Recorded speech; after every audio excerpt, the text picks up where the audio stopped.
I did not, would not, and would never make such comments about his constituents. We hope that the Right Honourable Lady takes this seriously. She can chuckle all she likes, but this is about kids getting stabbed on the streets of London, and she should take this more seriously. He knows he should not make disgraceful, unfounded allegations like that about my response to knife crime when he knows I have met with families right across the country who are devastated by knife crime. I made the observation that whilst I was talking about young people getting stabbed, the Honourable Lady was chatting and chuckling with her colleagues on the front bench.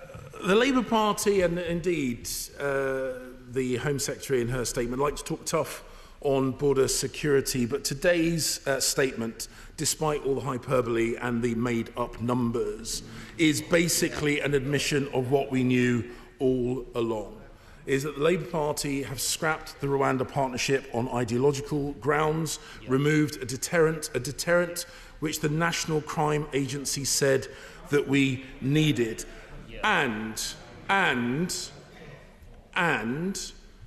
the level of discourtesy directed towards the people and government of Rwanda is quite breathtaking. We have had gangs left to wreak havoc, not just along the French coast, but across our border, through our country and back through Europe as well. We've got asylum supports costs set to rise to £30 to £40 billion over the next 4 years as a result of his decisions and his party.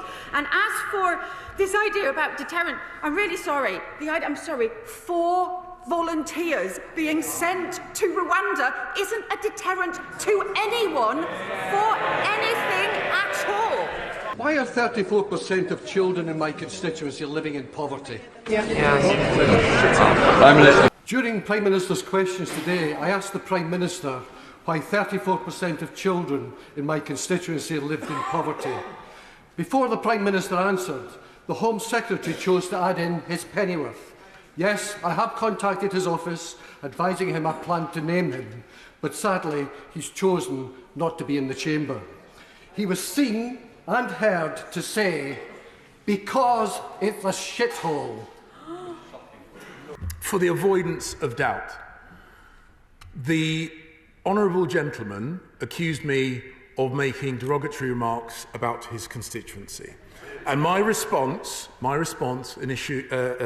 issued through my office was that I did not, would not, and would never make such comments about his constituency. What I said was a comment about him. My apology was for using unparliamentary language. My criticism, which I made from a sedentary position about the honourable gentleman, used inappropriate language, for which I apologise.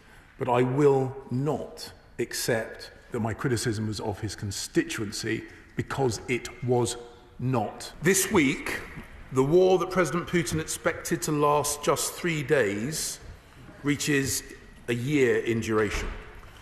Russian forces have killed thousands of Ukrainians. 18 million Ukrainians have left their homes. Thousands have been forcibly deported to Russia.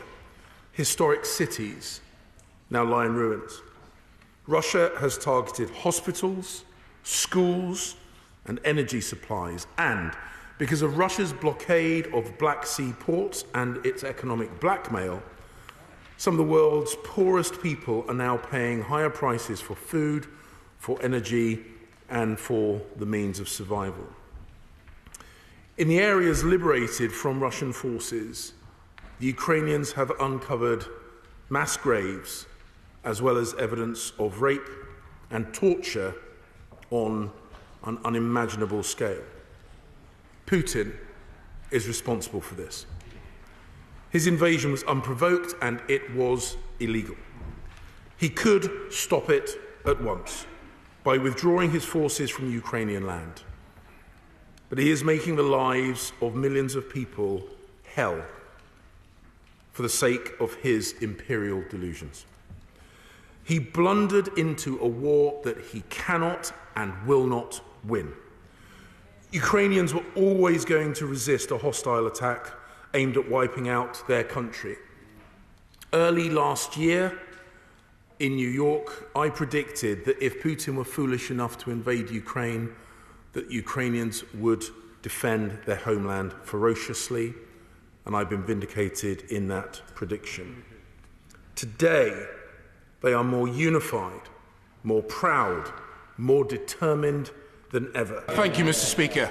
Whilst our hearts go to all those people who were wounded and murdered yesterday and to all the people who sought to help them, with your indulgence, sir, I'd like to turn for just a moment to PC Keith Palmer, who I first met 25 years ago as Gunner Keith Palmer at Headquarters Battery 100 Regiment, Royal Artillery. He was a strong, professional public servant, and it was a delight to meet him here again only a few months after being elected. Would my right honourable friend, the Prime Minister, in recognition of the work that he did and the other police officers and public servants here in the House do, consider recognising his gallantry and sacrifice formally with a posthumous recognition? Thank you, Mr. Speaker.